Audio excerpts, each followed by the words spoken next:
welcome to a new video. Today we're gonna take a look at the new Breaking Swipe Haxorus, but also with Earthquake for all those Tapu Finis in the Open Ultra League. So enjoy this video. Today we're going to have a team here with the Registeel in the lead. You can also use other steel types here. You kinda need some kind of answer for Tapu Fini. You can also use something like a MEWeedle if you don't have the Registeel. This would be most likely the best alternative for this position there. Otherwise, say swap going to be for our team, the Giratina. The altered variant here with the ancient power allowing us to get some more coverage against Charizard in. And then we're going to have as a closer in the bag our good friend the Haxorus.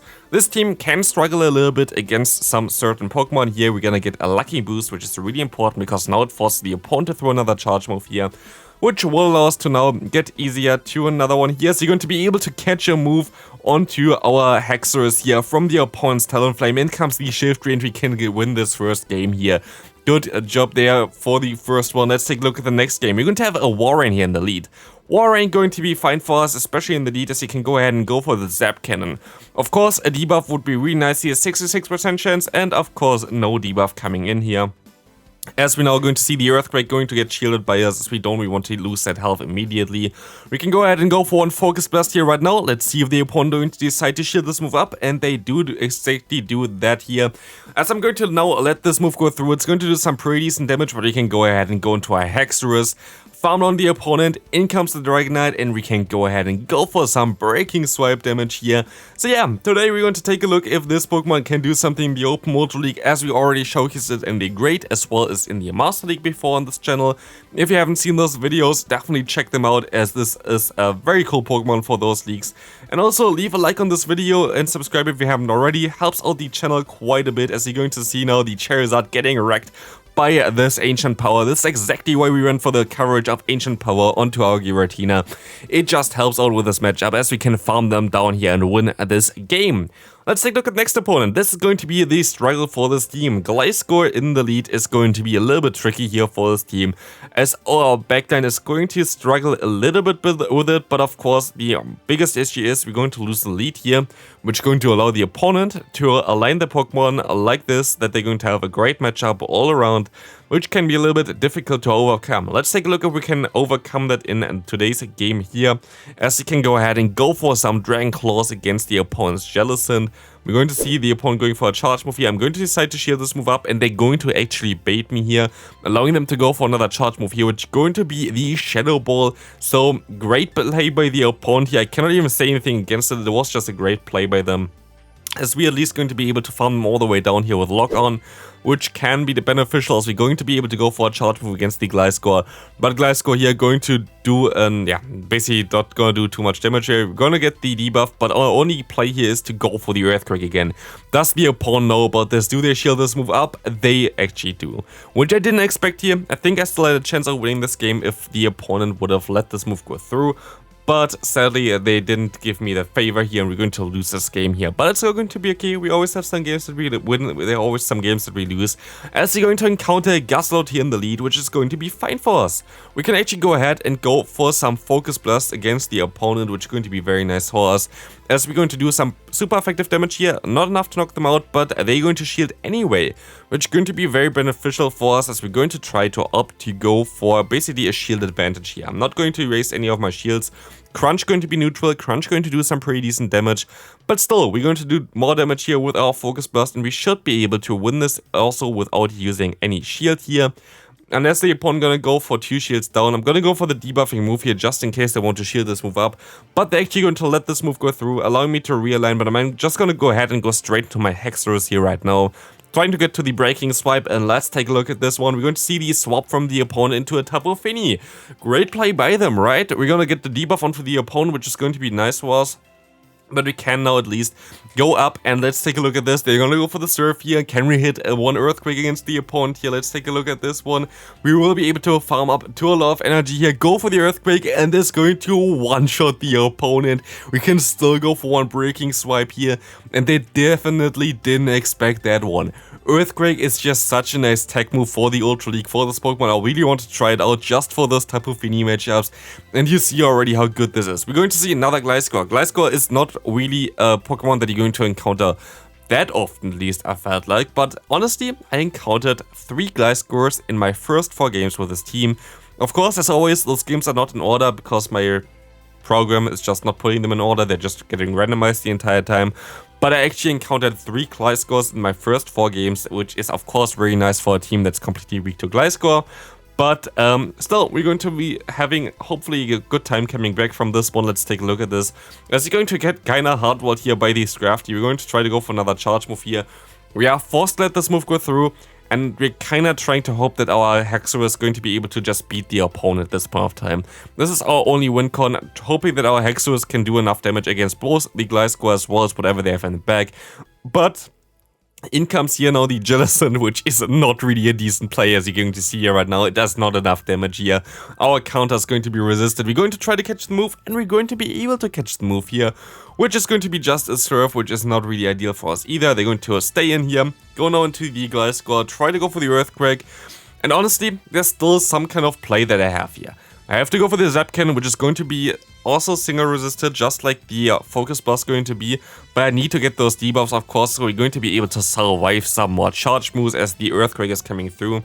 And honestly, I still have to keep my Registeel alive, and I just have to hope that the Breaking Swipe is going to be enough to knock out the opponent at this point of time. There's super debuff from the attack, but it is barely not enough. They're going to be able to go into the Giratina. I will be able to knock out the Giratina still, but the opponent has too much health left now onto the Gliscor that I'm just going to decide to make it a little bit faster here and just forfeit this game. Still a good game to the opponent, but Gliscor can be a little bit tricky. In comes a Trevenant. You might think, why is he staying in here? I could have went straight into my Giratina for sure, but I kind of want to get just maybe the debuff here, or in general the opponent a little bit lower. And we're gonna get both of that. We're gonna get them lower and we can get the debuff. Because Owen Dragonclaw wouldn't have knocked them out there, I'm not gonna go for that. I'm just gonna go for the full farm down against the opponent here, which is going to allow me to get out of this matchup with basically 100 energy, which is going to be so amazing, as you're going to see now the matchup against the Ampharos for our Giratina. We're going to see the Dragonclaw coming through here. And as you see, the health is just going down, and it's going down very, very fast here. So we're going to be able to go for another charge move against the opponent here, going to get the shield from them, as we can let this move go through. If this is a brutal swing, he still survived that one, and we can still go for another move, but the opponent goes into a Pidgeot, and I should have swapped out earlier into our Registeel here, but we're still going to have a very great matchup for us. We're going to see the Feather Dance coming through. We can go straight for the Zap Cannon, and we're going to electrocute this bird here, but no, they're going to shield this move up, allowing us to at least get the debuff onto their attack, as you're going to see the opponent going for their own Feather Dance, just trying to lower our attack, but they're gonna go ahead and go in for another one here for whatever reason. We're already so low that our attack cannot drop any further, and let's take a look how much the Zapkin still does. Not a lot of damage, but we can snipe them here with our Giratina and the super effective Ancient Power, not knocking them out, but going to even get the boost here, which literally didn't matter. We got a lot of boost though, to be fair. I cannot complain about the boost rate that I had today, but we're going to be able to still knock out the opponent here with our Haxorus, while we still had some crazy lag, to be fair. As we can go ahead and go into the next game, we're going to see the Galvantula in the lead, and we're going to see here again some lag from the opponent. They just don't really get the fast moves through. I'm now at 100 energy, which is very nice for us. This charge is coming through, doing some pretty decent damage, but I'm going to just stay in here. And they're going to go ahead and go into the Sylveon right now, which we can now retaliate with the Ancient Power, which will go ahead and do some pretty decent damage, but they're going to now lag a little bit. I'm sorry for this opponent here right now. I would have usually cut out those battles where the opponent lags like crazy, but you're going to see why I didn't cut this one out. The defense highest there as well as the attack there, both of them just going to rise here, which is going to be so nice. And we're gonna get it back to back. This is like basically a 1% chance for this to happen, which is just wild. Like 1% chance for this chance there, which is just insanely crazy. But like this, the opponent has no chance anymore, because we're just so far ahead in terms of energy, in terms of the damage output that we had. And they're just lagging around here right now, so this is going to be a pretty quick one here, as they're going to forfeit this one as well. But of course, in those matchups where it is kind of unfair because the opponent is just lagging, I'm gonna get the double boost onto our Haxorus, which is really not something that you see all the time. Or not our Haxorus, onto our Giratina, of course. It's actually interesting that now, I guess the double boost there is now for attack and defense there, but it's like a 10% chance for the Omnious Wind as well as the Ancient Power, but it is a 12.5% chance for something like Night Slash or something for the Haxorus. So, don't know why, like, one is 12.5 and one is 10%, they both get, like, a double boost, but definitely an interesting one there, as it was a 1% chance to get it back-to-back, which is kinda wild. Here we're going to go ahead and try to go for one Zap Cannon first against the opponent. Honestly, I tried to see if the opponent wants to throw a charge move against my Registeel, they didn't, and then I hope that I get the debuff, and I didn't, which is really annoying for me right now, because like, there were so many things that could have went right, and basically everything went wrong from this point on. I also went for the charge move before the opponent there just now, and the CMP tide just didn't register at all, which is also something that I just don't really understand, to be fair. Like, the game was pretty laggy today. Like, I cannot really say anything against it. The game was pretty laggy today. But at least you're gonna get out the Tapu Fini here. And this is a clear serve. I don't know why I shield this move up, to be fair. Like, it was a clear serve. But I think also just because my Haxorus is getting lower and lower here right now, I was kind of forced to. And I'm still going to shield this move up here, which I'm not sure if this was the right call. We're going to see now the opponent's obstacle coming in. Maybe I should just let the move go through and just shield up the move that the opponent would have went for with this one here right now. Don't know if Night Slash debuffed would have done more of the serve. I guess like it was not the right decision here, because we're going to go ahead and go for another charge move against the opponent, going to be a breaking swipe.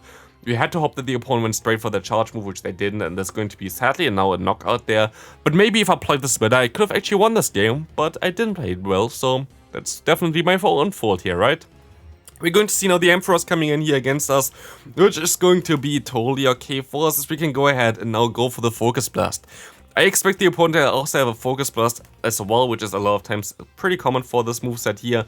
So I'm going to swap out into my Giratina, and of course we're going to catch the Brutal Swing, which is really not ideal for us, as Brutal Swing going to be super effective, and of course the opponent going to be even able to get to another one here. I would have lost CMP, so I didn't go for the charge move there, I didn't bother for that, but still, that's kinda annoying, but at least we were able to now realign our Pokemon, which is going to be pretty important here, as the Abomasnow is getting completely hardwared by our Registeel here. I wonder if they're going to give Abomasnow someday some coverage for Steel-type Pokemon. That would be definitely an interesting one, because I feel Energy Ball is something that you can easily replace with something different, like Earthquake or something, because Energy Ball is pretty decent, for example, against Pokemon like Swampert here, which we're going to encounter with our good friend Haxorus right now. But I feel like it's not really that necessary. Like, a lot of Pokemon, for example, Swampert, you still would be able to beat with like 2, what's called Weather Balls usually. So, I don't know, maybe like the Abomasnow might get a buff eventually, and maybe you would be able to beat some Steel types with that, but right now, they can't. But also, right now, they still have to take a Breaking Swipe here right now, which would do a ton of damage if it would land. They don't let it land, but I'm going to stay in here because I thought I could lock on them down. It doesn't matter though, they have literally no way of hitting me, which is exactly what I want to see here. As you're going to be able to now just go ahead and go for one charge move, knock them out after this one, and we're going to be able to win this game pretty easily. So far so good, this team is really nice, to be fair. Really worked out pretty well there, and I can highly recommend it to you. It was a lot of fun playing that. And also, I can talk a little bit now, of course, about how Haxorus worked. Honestly, Haxorus was way better than I expected, but of course it's a little bit weaker than compared to the Great League, I would say. For the Great League, it was a little bit better in my opinion. But yeah, here we're going to actually encounter the newly buffed Gliscor. I'm not sure if I'm going to showcase this Pokemon, but it's going to be an interesting one, as it's going to have a Liquidation here, which first debuffed our first Pokemon there, but not our second one, which is going to be nice. And while they do super effective damage with their fast move against me, they don't have a charge move that really can hit me here, which is really nice for us, as this matchup is pretty easily winnable for us as well right now. You're gonna get out of this matchup now with one shield advantage. We're going to have the switch advantage, and also the clock is coming up here right now as well, so you're going to see the Steelix coming back in. I will be able to go ahead and go for the Dragon Claw here against the opponent to try to get them a little bit lower and get them into the range for just one Focus Blast, which they're not in right now. Steelix is insanely bulky. I maybe want to take a look at this Pokemon as well right now, but not today. But today we're going to see now the final matchup of this game here. We're going to have the Virizion against us, which has access to the move Sacred Sword, of course. But we have Breaking Swipe, and Breaking Swipe is amazing for this matchup, as you're going to see right now. I'm gonna put them into a range where you can just go ahead, shield up the Sacred Sword right now, overfarm by quite a bit, and just go for the Breaking Swipe to try to knock them out here. And we're going to get the shield from the opponent, but they're going to overfarm too much. We can go for another Breaking Swipe, knock them out, and at this point of time, this game is over, as we're going to be able to go for another Breaking Swipe here right now. That's going to get the debuff onto the opponent, and we can go ahead, go into a Registeel, get to the Focus Burst. Even, I don't actually know if an Earthquake would have knocked us out, but we know already they were on Crunch. And this is going to be it for today's video. If you enjoyed this video, please leave a like on the video, subscribe if you haven't already. You're going to see 2 videos on the screen right now, check them out. I already tested out the Alolan Sandsludge for this Ultra League, so definitely check out that video. And otherwise, if you need some top teams, it's on the right side as well. And I'll see you then. Bye bye.